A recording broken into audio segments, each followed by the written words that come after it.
(1929). O cinema era uma das grandes ferramentas de propaganda da União Soviética. Dziga Vertov documentou em seu filme Um Homem com uma Câmera um dia aparentemente comum no Estado socialista.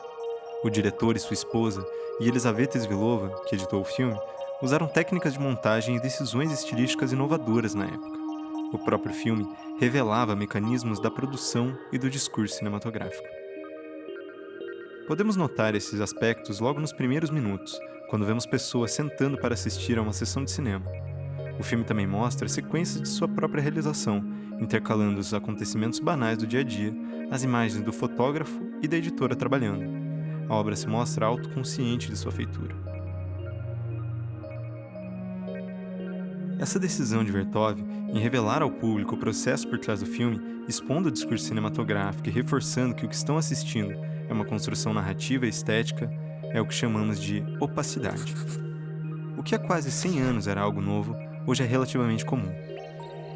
Vamos para o Brasil de 2018 acompanhar outro exemplo de filme opaco. Nas primeiras cenas do curta-metragem, podemos observar um discurso clássico ficcional, transparente. Nós acompanhamos uma mulher chegar em casa à noite e fazer algumas tarefas, como se estivéssemos vendo tudo através de uma janela privilegiada.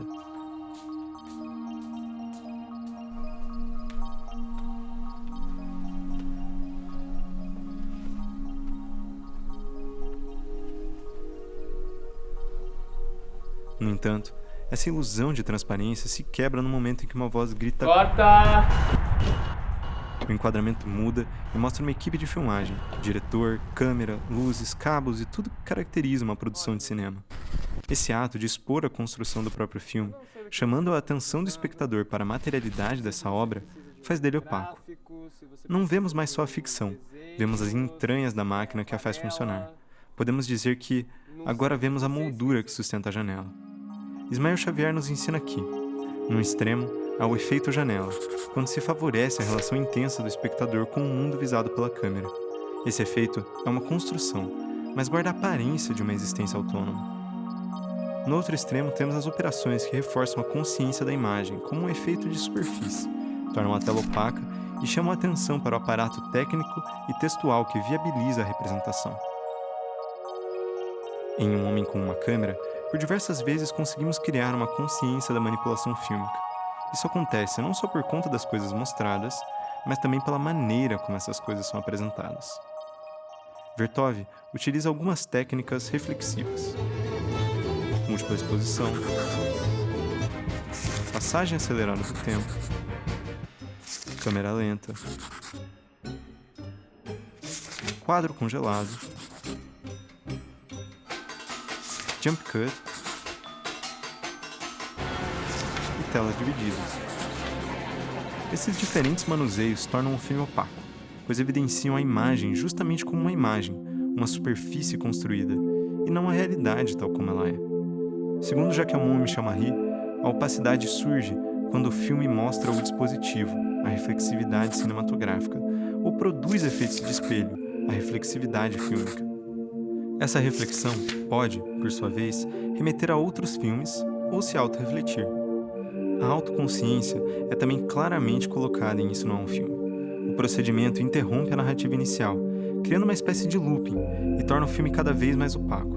A partir dessa reflexão, somos levados a questionar as múltiplas realidades apresentadas e reapresentadas.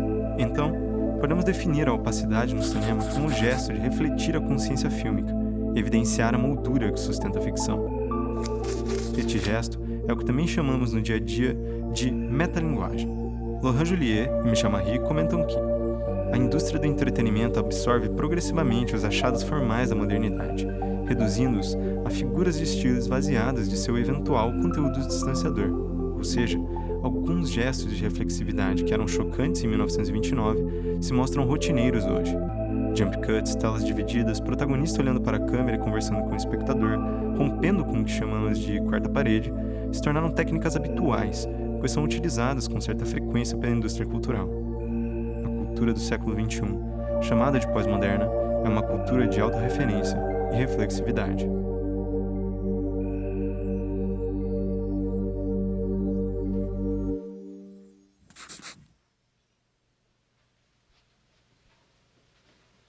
You're still here?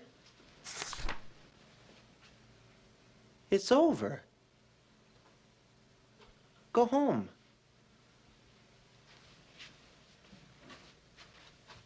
Go.